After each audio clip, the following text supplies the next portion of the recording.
পরীক্ষা অনুষ্ঠিত হবে, সেই পরীক্ষার মাধ্যমেই তোমরা সেটা প্রতিফলন ঘটাবে, এটা আমি আশাবাদী।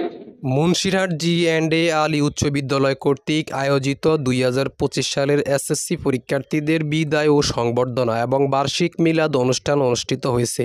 বিদ্যালয়ের প্রধান শিক্ষক আবুল কাশেম এর সভাপতিত্বে এবং ধর্মীয় শিক্ষক মোহাম্মদ আকরাম হোসেন এর পরিচালনায় উক্ত অনুষ্ঠানে প্রধান অতিথি হিসেবে উপস্থিত ছিলেন ফরিদগঞ্জ রিসোর্স সেন্টার ইনস্ট্রাক্টর ও অ্যাডহক কমিটির সভাপতি তারেকনাথ মল্লিক। বিশেষ অতিথি হিসেবে উপস্থিত ছিলেন অত্র বিদ্যালয়ের সাবেক সভাপতি ও প্রধান শিক্ষক শামসুল আমিন।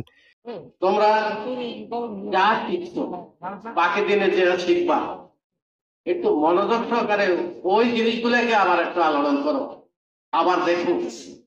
আমরা একটা জাতি চাই।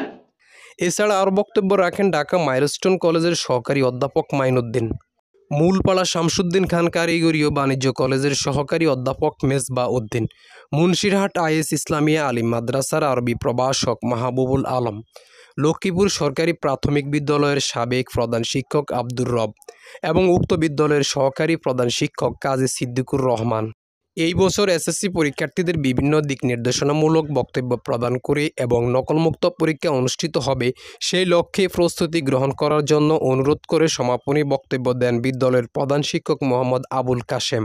অনুষ্ঠান শেষে দোয়া ও মিলাদ পরিচালনা করেন মুন্সিরহাট কেন্দ্রীয় জামে মসজিদের ইমাম ও খতিব মাওলানা মাহবুবুল আলম।